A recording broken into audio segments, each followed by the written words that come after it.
We now know without a doubt that time is the fourth dimension of our universe. But क्या ये possible है एक machine build करना जो कि ह्यूमंस को ट्रांसपोर्ट कर सके थ्रू टाइम? सुनने में काफी अजीब लग रहा होगा, बट स्पेस ट्रैवल को भी पहले साइंस फिक्शन का पार्ट ही माना जाता था कुछ सेंचुरीज पहले। बट आज देखो, हमने एक सैटेलाइट को सोलर सिस्टम से भी बाहर भेज दिया है। क्या इसी तरह कभी पॉसिबल होगा टाइम में भी ट्रैवल करना? आज इस वीडियो के बाद तुम ये जान जाओगे कि टाइम होता क्या है, पास्ट में जाने के लिए क्या क्या थ्योरीज हैं, क्या क्या पैराडॉक्सेस हैं और क्या क्या प्रैक्टिकल वेज हैं जिनसे हम पास्ट में ट्रैवल कर सकते हैं। ऐसे ही फ्यूचर में जाने के क्या तरीके हैं और कौन से पैराडॉक्सेस हैं जो जन्म लेते हैं और कौन सी ऐसी चीजें हैं जो प्रैक्टिकली हमें टाइम ट्रैवल फ्यूचर में करा सकती हैं। एंड इस वीडियो के बाद हम फाइनली रेडी हो जाएंगे जानने के लिए कि how Caltech scientists are secretly building a time machine using a wormhole. भाई साहब, वीडियो की स्क्रिप्ट एक तरफ, बट अगर तुम ध्यान से बैठ के सोचो, टाइम मशीन बनाना हमने आज तक जो सिर्फ कार्टून्स में देखी थी, साइंस फिक्शन में सुनी थी, और मेरा बहुत स्ट्रॉन्ग बिलीफ है कि दिस इज पॉसिबल। देखो, अगर हम कुछ देर एकांत में बैठे तो हमें बहुत सारे आंसर्स मिल जाएंगे, बट उससे पहले टाइम होता क्या है? क्या होता है पास्ट, प्रेजेंट एंड फ्यूचर? साधारण भाषा में बताऊं तो पास्ट वो समय है जो बीत चुका है, प्रेजेंट वो समय है जो अभी, नॉर्मली भाषा में बोले तो अभी जो चल रहा है, फ्यूचर वो समय है जो भी आया ही नहीं। और टाइम ट्रैवल करने का मतलब तो ये होगा जो बीत चुका है वो भी अभी एग्जिस्ट करता है, जो आने वाला है वो भी अभी एग्जिस्ट करता है, तभी तो इस टाइम लाइन में मैं ट्रैवल कर पाऊंगा। अब परेशान होने की जरूरत नहीं है, मैं दो पॉसिबिलिटीज बताता हूं। देखो, अगर मान लो हम फ्यूचर में ट्रैवल करें तो ऐसा हो सकता है कि पूरा यूनिवर्स जो है वो पहले से डिटर्मिनिस्टिक है, सारी चीजें ऑलरेडी ऐसे ऐसे ऐसे ऐसे होनी है। और दूसरी पॉसिबिलिटी ये हो सकती है कि जैसे हम टाइम ट्रैवल करके फ्यूचर में जाएंगे तो जितनी भी ट्रिलियन पॉसिबिलिटीज हो सकती हैं पूरे यूनिवर्स की फ्यूचर को लेके, उसमें से एक पॉसिबिलिटी में हम गिर जाएंगे। और भाई साहब, ऑन द अदर हैंड, अगर हम पास्ट में जाके कुछ छेड़छाड़ कर देंगे तो दुनिया भर के पैराडॉक्सेस जन्म ले लेते हैं। देखो, अब यहां से तुम्हें यह लग रहा होगा कि टाइम ट्रैवल बहुत सारे इश्यूज को जन्म दे देता है, बट शायद ये इसलिए है कि हम टाइम को अच्छी तरह जान ही नहीं पाए हैं अभी तक, उसके नेचर को ही नहीं समझ पाए हैं कि एक्चुअल में टाइम फ्लो कैसे करता है। क्योंकि रीजन इसका यह भी है कि पास्ट कुछ सेंचुरीज में टाइम की डेफिनेशन भी ड्रास्टिकली चेंज हुई है। पहले एरिस्टोटल, फिर न्यूटन, फिर आइंस्टाइन। जैसे एरिस्टोटल के according time is nothing other than the measurement of change. अगर यूनिवर्स में कोई भी चीज चेंज हो रही होगी तो उसके साथ एक चीज एसोसिएटेड होगी which is time. But according to Newton, there is time that passes even when nothing changes. हर चीज के साथ टाइम एसोसिएटेड होगा, चाहे वो चेंज हो रहा है या नहीं हो रहा। दोनों ही बिल्कुल ऑपोजिट डेफिनेशन है। अब न्यूटन बोलते थे कि टाइम एक एब्सोल्यूट चीज है। आज भी हम यही मानते हैं कि हर किसी के लिए टाइम सेम होगा। मैं यहां पे हूं, चाहे कोई मार्स पे होगा, चाहे कोई एंड्रोमेडा गैलेक्सी पे भी होगा, सबके लिए टाइम सेम तरह से फ्लो करने वाला है। देखो, जो मर्जी सोचो, लेकिन एक चीज पे किसी को भी डाउट नहीं है कि टाइम फ्लोज सेम एवरीवेयर। मतलब हर जगह पे टाइम सेम तरह से ही फ्लो करता है। टाइम का नेचर हर जगह पे सेम ही रहने वाला है। अगर कोई क्लॉक है तो उसका काम है टाइम को रिकॉर्ड करना। ओवरऑल सब यही मानते हैं कि एक एब्सोल्यूट और यूनिवर्सल टाइम जैसी चीज एग्जिस्ट करती है। यूनिवर्स के किसी भी कोने में चले जाओ, टाइम सेम तरह से फ्लो करने वाला है। हाँ, ये भी सच है कि कभी कभी ऐसा लगता है कि time is flowing according to our moods, but time is simply time. तो इसी पे बेस्ड हम टाइम को 3 पार्ट्स में ब्रेक कर सकते हैं, past, present and future. Past history है, ये ऐसा समझ लो कुछ शैडोई मेमोरी जैसी चीज है। प्रेजेंट ये ऐसा समय होता है जिसमें हम ट्रू रियलिटी को एक्सपीरियंस करते हैं। और फ्यूचर जो कि इट इज स्टिल अनफॉर्म्ड। देखो, हम यहां से ये कंक्लूजन निकाल सकते हैं कि मेरा नाउ और तुम्हारा नाउ सेम है। एटलीस्ट कॉमन सेंस तो हमारी यही कहती है। बहुत ही कम लोग हैं जो इससे हट के टाइम की डेफिनेशन को सोचते हैं। बट ये सबके लिए सेम टाइम होना is incorrect interpretation. It's seriously wrong. और ये सही नहीं है डेफिनेशन सोचना ही was the biggest opportunity for 20th century scientist, क्योंकि वहां एंट्री होने वाली थी एल्बर्ट आइंस्टाइन की। बहुत कुछ है उनकी थ्योरी के बारे में समझने को, बट अभी के लिए इतना याद रख लो कि उनकी थ्योरी के अकॉर्डिंग टाइम इज रिलेटिव। अलग अलग ऑब्जर्वर के लिए टाइम अलग अलग तरह से फ्लो करता है। और एक यूनिवर्सल या एब्सोल्यूट टाइम होना, जैसे न्यूटन बताते थे, is actually science fiction. Although जो जनरल पब्लिक होती है वो ये relative time, time machine, time travel को रिफ्यूज करती है, ये आइडिया को। बट मैं आज आइंस्टाइन की थ्योरी ऑफ रिलेटिविटी को यूज करके तुम्हें बताने वाला हूं power of this thought and how it leads to the idea of time travel and time machine. And now it's finally time to know how to visit the future. बड़ा आसान है future में जाना, बस बैठे रहो आराम से and you are travelling into the future 1 second पर सेकंड। बट ये कितना बोरिंग सा है ना। ट्रू ट्रू टाइम ट्रैवलर तो वो होगा जो टाइम लाइन के किसी भी पॉइंट पे जा सके, जैसा हमने डोरेमोन कार्टून में भी देखा था कि बस एक टाइम मशीन में बैठे और किसी भी टाइम में चले गए। और हाँ, ये पॉसिबल है। इसको करने के दो तरीके हैं। सबसे पहला, तेज चलो, और दूसरा, ग्रेविटी काम में लो।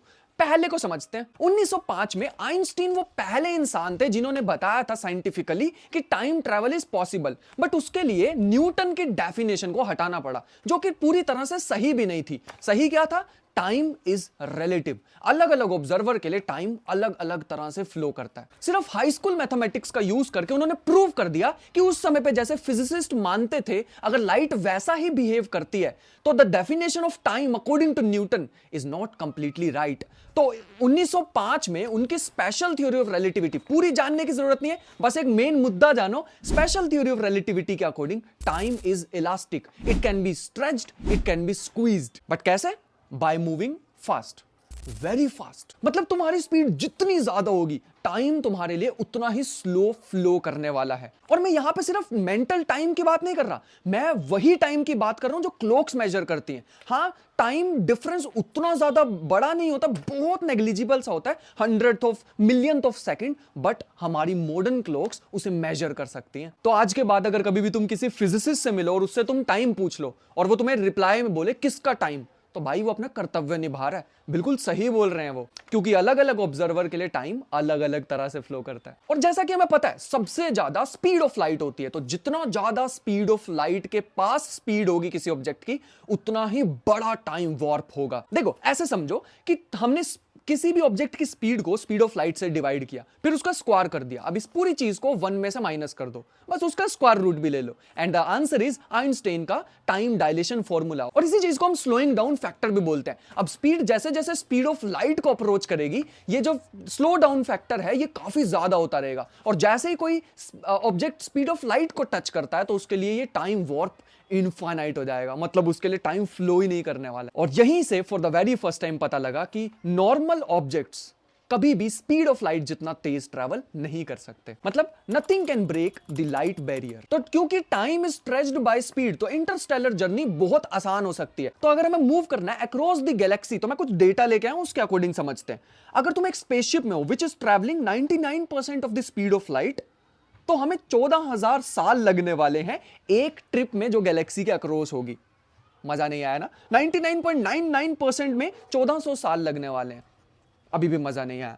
एट 99.999999% में हम एक ह्यूमन लाइफ टाइम में सेम काम कर सकते हैं जो हमें 14,000 साल लग रहे थे। ऑल्दो अभी की टेक्नोलॉजी अभी बहुत ज्यादा पीछे है इस स्पीड को अचीव करने पे, but this is not impossible. तुम्हें लग रहा होगा कि ये सारी तो थियोरेटिकल बातें हैं, एक्चुअल में थोड़ी ऐसा प्रैक्टिकल लाइफ में होता होगा। लेकिन मैं तुम्हें एक बहुत ही ज्यादा मजेदार एग्जांपल बताता हूं। 1966 में एक म्यूऑन पार्टिकल होता है जिसको हमने पार्टिकल एक्सेलरेटर में घुमाया। बहुत ही ज्यादा अनस्टेबल पार्टिकल है, मतलब अगर मैं पार्टिकल उठा के तुम्हारे हाथ में रख दूं तो उसकी लाइफ टाइम होती है 2 माइक्रोसेकंड, उसके बाद वो डिके कर जाता है पार्टिकल। बट जैसे ही हमने उसे पार्टिकल एक्सेलरेटर में घुमाया at the speed 99.7% of the speed of light, तो उसकी लाइफ टाइम बढ़ गई बाय अ फैक्टर ऑफ 12, मतलब 12 गुना ज्यादा जी गया वो। देखो उसके लिए टाइम वैसे ही फ्लो कर रहा था जैसे नॉर्मली करना चाहिए था, लेकिन हमारे रिस्पेक्ट में देखें उसका टाइम तो 12 गुना ज्यादा उसकी लाइफ टाइम बढ़ गई। अब समझे कैसे फ्यूचर में ट्रैवल करेंगे? मतलब तुम अपनी स्पीड को इतना ज्यादा तेज कर लो कि तुम्हारे लिए टाइम नॉर्मली बीते, लेकिन बाकी के लिए तुम्हारा टाइम एकदम स्लो हो जाए। मतलब जब तुम वापिस आओगे तो बाकी के लिए शायद 10 साल बीत चुके होंगे, लेकिन तुम्हारे लिए सिर्फ कुछ दिन ही बीते होंगे। सुनने में काफी अजीब लग रहा है ना? डोंट वरी, मैं तुम्हें एक एग्जांपल से समझाता हूं। मानो 2 दोस्त हैं, राजन और वीना। वीना यहीं अर्थ पर रुकी और राजन एक स्पेसशिप में बैठ के नियर बाय स्टार पे चला गया, जिसका डिस्टेंस यहां से 10 लाइट ईयर दूर है, मतलब लाइट को जाने में वहां पे 10 साल लगेंगे। बट राजन जिस स्पेसशिप में बैठा वो चल रही थी at the speed 99% of the speed of light पे। तो अगर हम टाइम देखें अकॉर्डिंग टू वीना जो कि अर्थ पे बैठ के मेजर कर रही है, तो 20 साल बीत गए थे यहां मतलब अर्थ से उस स्टार पे जाके वापस आने में।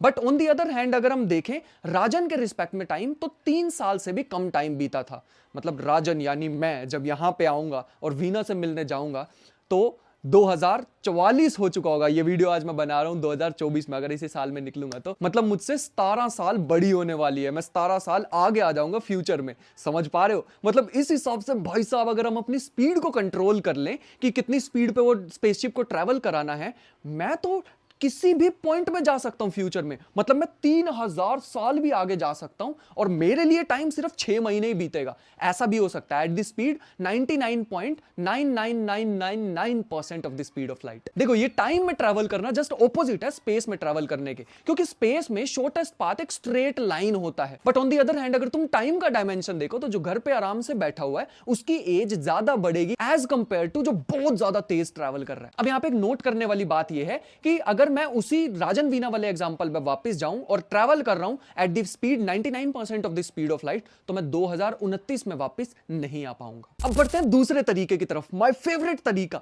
मतलब सिर्फ स्पीड ही टाइम को स्ट्रेच या स्क्वीज नहीं कर सकती है, ग्रेविटी भी ये काम कर सकती है। और इस बार आई आइंस्टीन की जनरल थ्योरी ऑफ रिलेटिविटी। ऐसे समझो, special theory of relativity plus में ग्रेविटी के इफेक्ट्स भी अगर हम अप्लाई कर दें तो हमारे पास जनरल थ्योरी ऑफ रिलेटिविटी बनती है, जो कि हमें बताती है ज्यादा ग्रेविटी मतलब स्लो टाइम। देखो, आइंस्टीन की जनरल थ्योरी ऑफ रिलेटिविटी के अकॉर्डिंग अर्थ अपनी ग्रेविटी के कारण हर 300 साल में 1 माइक्रो सेकंड लूज कर देता है। साधारण भाषा में time runs faster in space. देखो, एक बात ध्यान रखो, जैसे ही हम अर्थ के सरफेस से आउटर स्पेस की तरफ जाते हैं तो ग्रेविटी का इफेक्ट कम होने लगता है। बहुत नेग्लिजिबल सा डिफरेंस होता है अगर हम बहुत हाई बिल्डिंग के टॉप और बॉटम में देखें।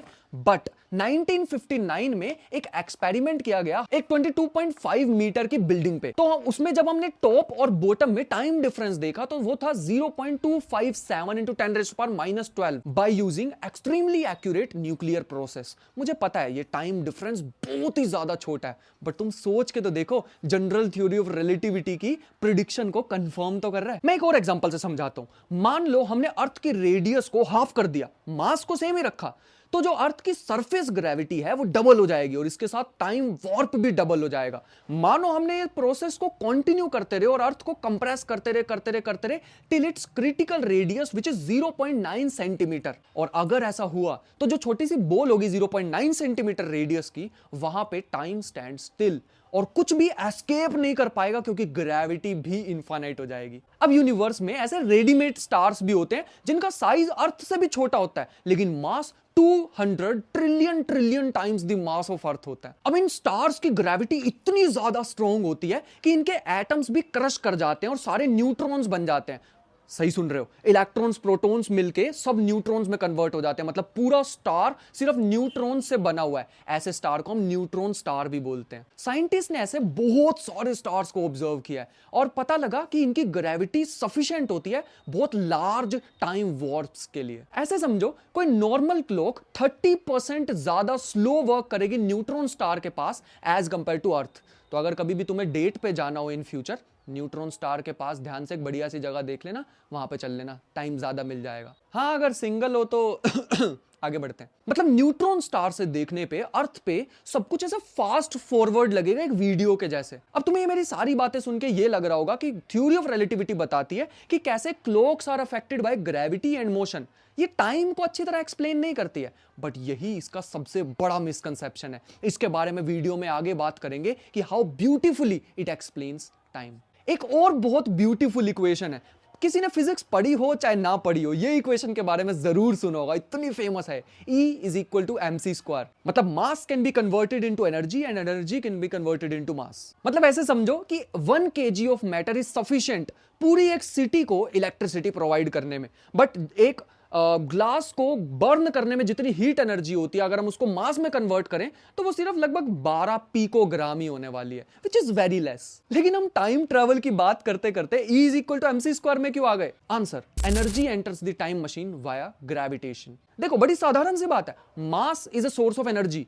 एनर्जी के पास मास होता है तो पक्का ग्रेविटेशनल इफेक्ट्स भी होने चाहिए। देखो आइंस्टाइन ने अपनी स्पेशल थ्योरी ऑफ रिलेटिविटी में मैथमेटिक्स का यूज करके is E equal to mc square को डिराइव किया, लेकिन हम इसको थोड़ा इंट्यूटिवली समझने की कोशिश करते हैं कि why nothing can travel faster than light. तो मानो हमने एक पार्टिकल एक्सेलरेटर में एक इलेक्ट्रॉन को near the speed of light जैसे तैसे करके घुमाना स्टार्ट किया, तो हमने ये ऑब्जर्व किया कि जैसे पार्टिकल की स्पीड बढ़ती जाती है साथ ही साथ उसका मास भी बढ़ता जाता है। अब मैं तुम्हें कंपैरिजन करके बताऊं कि ये एक्सेलरेटेड इलेक्ट्रॉन जो पार्टिकल एक्सेलरेटर में घुमाते हैं वो 2 लाख गुना ज्यादा वेट कैरी करता है as compare to electron at rest. तो खुद ही सोच के देखो, अब भारी इलेक्ट्रॉन को हमें ज्यादा एनर्जी देनी पड़ेगी चलाने के लिए, लेकिन जैसे हम उसको और ज्यादा एनर्जी देते हैं तो वो और ज्यादा मास में कन्वर्ट होता जाता है। अब खुद ही सोचो, जैसे जैसे हम एनर्जी देते रहेंगे उसका मास बढ़ता रहेगा, एक समय आएगा जब मास इनफाइनाइट हो जाएगा, तब तो हमें इनफाइनाइट फोर्स अप्लाई करना पड़ेगा उसको फर्दर मूव करने के लिए।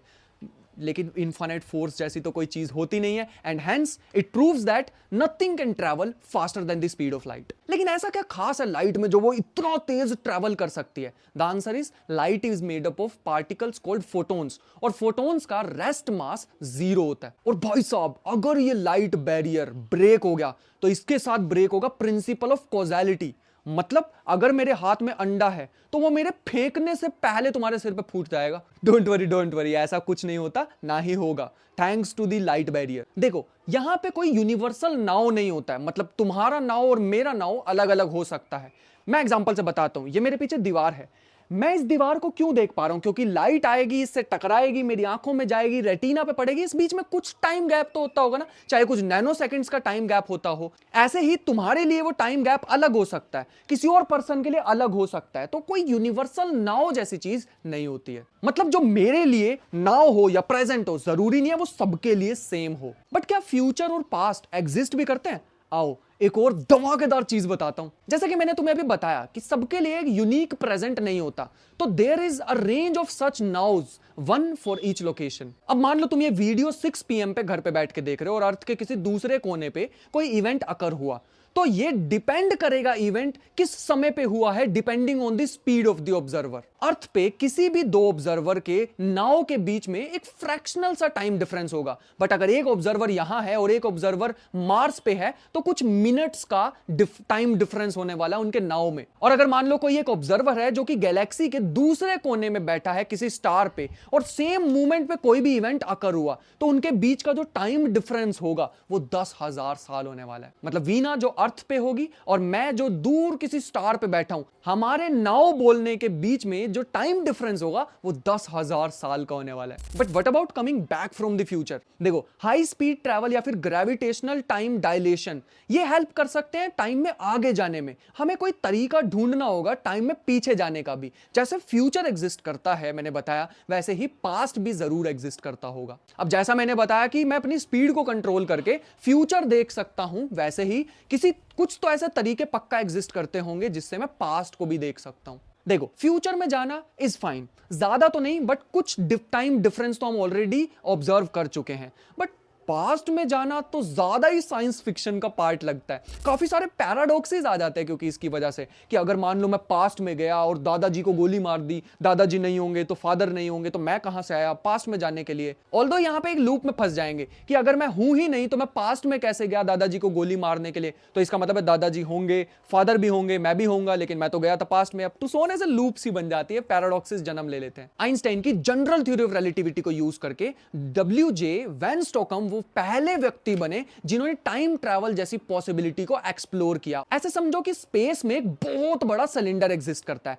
और अगर कोई ऑब्जर्वर उसके अराउंड भागना स्टार्ट हो और वो सिलेंडर रोटेट करे फास्ट इनफ, तो वो ऑब्जर्वर अपने ही स्टार्टिंग पॉइंट पे पहुंच जाएगा बिफोर ही लेफ्ट। अब जितना तेज सिलेंडर रोटेट करेगा उतना ही टाइम में पीछे जा सकते हैं। साधारण भाषा में इन्होंने शो किया कि स्पेस में कुछ क्लोज्ड टाइम लूप्स एग्जिस्ट कर सकती हैं, जिसके पाथ पे अगर हम भागना स्टार्ट हो फास्ट इनफ तो हम टाइम में पीछे जा सकते हैं। अब जैसा तुम सोच रहे होंगे वैसे ही उस समय पे फिजिसिस्ट भी सोच रहे थे, और उन्होंने ज्यादा सीरियसली नहीं लिया इनके ये सॉल्यूशन को। सबसे मेन रीजन ये था कि इन्होंने मैथमेटिक्स को सिंप्लीफाई करते हुए एक अजम्पशन मान ली कि सिलेंडर शुड बी इनफाइनाइट, जो कि एक्चुअल प्रैक्टिकल लाइफ में तो पॉसिबल नहीं है। अब उसके बाद 50 साल लग गए एक रियलिस्टिक वे ढूंढने में जो कि कॉन्ट्रीब्यूट कर सके हमारी टाइम मशीन बनाने के लिए। लेकिन 2 बहुत ही ज्यादा इंपॉर्टेंट बातें स्टोकम के सॉल्यूशन से ये निकलती हैं।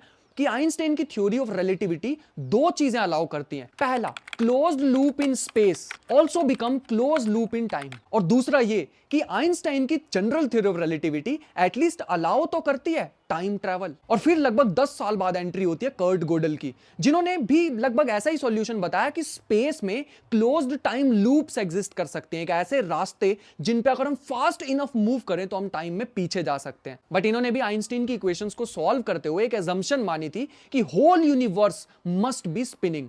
ऑल्दो हमने काफी सारे मेजरमेंट किए हैं बहुत एक्यूरेसी के साथ, हमें अभी तक इसका कोई भी एविडेंस नहीं मिला है। ऑल्दो इसके बाद आइंस्टाइन ने भी बोला कि वो स्टार्टिंग से ही इसी बात को लेकर परेशान थे जहां उनकी जनरल थ्योरी ऑफ रिलेटिविटी में बैकवर्ड इन टाइम की इन्वॉल्वमेंट हो जाए। जैसा कि मैंने कुछ देर पहले फ्यूचर ट्रैवल वाले पार्ट में तुम्हें बताया कि फास्टर देन लाइट ट्रैवलिंग का मीनिंग होगा कॉज एंड इफेक्ट को रिवर्स करना, तो ये एक स्टेप होगा टुवर्ड्स रिवर्सल ऑफ टाइम। साधारण भाषा में ये समझो, faster than light means backward in time. अब देखो, ये दोनों ही सॉल्यूशन सिर्फ थ्योरेटिकल थे, तो पास्ट में ट्रैवल करने के बहुत ही कम तरीके हमें पता हैं। तो इसको जानने के लिए इन डेप्थ हमें दो कॉन्सेप्ट्स और भी समझने होंगे। सबसे पहला कि how to make a black hole, या फिर एक ब्लैक होल फॉर्म कैसे होता है, क्या उसको प्रैक्टिकली लैब्स में बनाना पॉसिबल है हमारे लिए या नहीं। और दूसरा कॉन्सेप्ट जो हमें समझना होगा वो होगा वर्म होल, जो कि सर्व करने वाला है हमारे लिए एज अ टाइम मशीन। तो इनको सेपरेट वीडियोस में इन डेप्थ जानने के बाद ही हम अपने थर्ड पार्ट, फाइनल पार्ट में जाने वाले हैं कि how Caltech scientists are secretly building a time machine.